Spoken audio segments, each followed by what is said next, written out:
Good morning, students.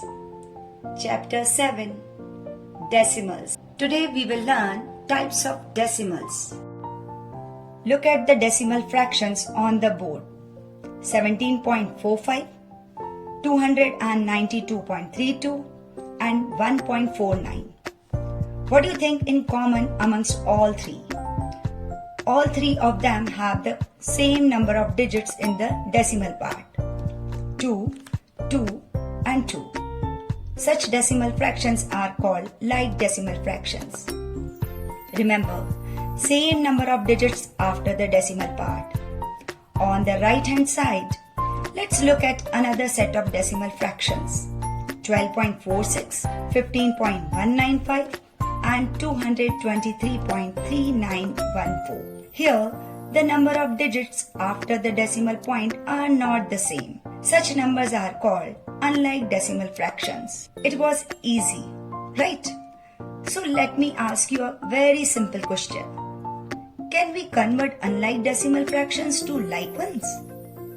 To understand that, we need to understand a very simple concept. Look at the number 4.6. 4 is in the ones place and 6 is in the 10th place. So this number can be written as 4 times 1 plus 6 times 1 by 10. Now look at 4.60. With the same logic, this can be written as 4 times 1 plus 6 times 1 by 10 plus 0 times 1 by 100. 0 multiplied by any number is always 0.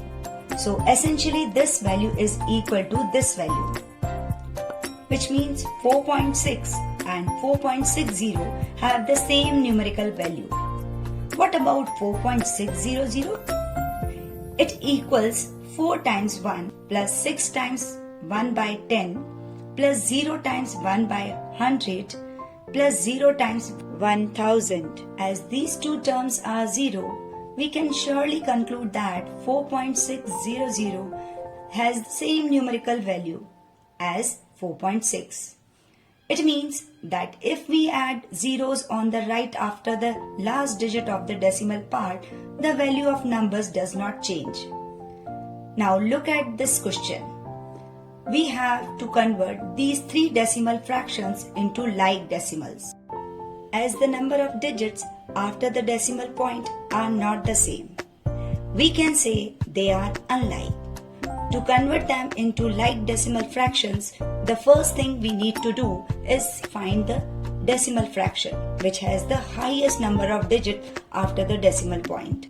It's this one, as it has 3 digits after the decimal point and the other two have 2 and 1 respectively. Now, all we really need to do is make sure that we have 3 digits after the decimal point of each number. And to do that, we just add zeros at the end of the number. The first number is 2.92. To have 3 digits after the decimal point, we just add 1 zero. So 2.920 and 495.393 are like decimal fractions. The next decimal fraction we have is 14.1. To get 3 digits after the decimal point, we need to add 2 zeros here. So these two decimal fractions become like. We keep the third one as this 495.393. That's how we convert unlike decimal fractions to like ones. Now we look at one last concept in this video.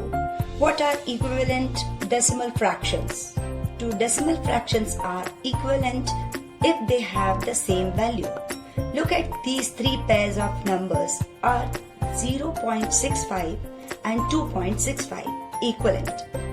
We can see that the digit after the decimal point are same in both the cases, but the integral part is different. It means these two decimal fractions do not have the same value. These two decimal fractions are not equivalent. What about these two? The integral part is the same, but the decimal parts are 42 and 420. But we have seen Adding zeros to right to the decimal part does not change the value. So, the value of these two decimal fractions is essentially the same. They are equivalent decimal fractions. What about these two decimal fractions? The integral part is the same, and in the decimal part we have just added zeros, which shouldn't change the value, right? No, that's incorrect. Adding 0 before the last digit of the decimal part will change the value. So, 0.05 is not the same as 0.5. These two decimal fractions are not equivalent.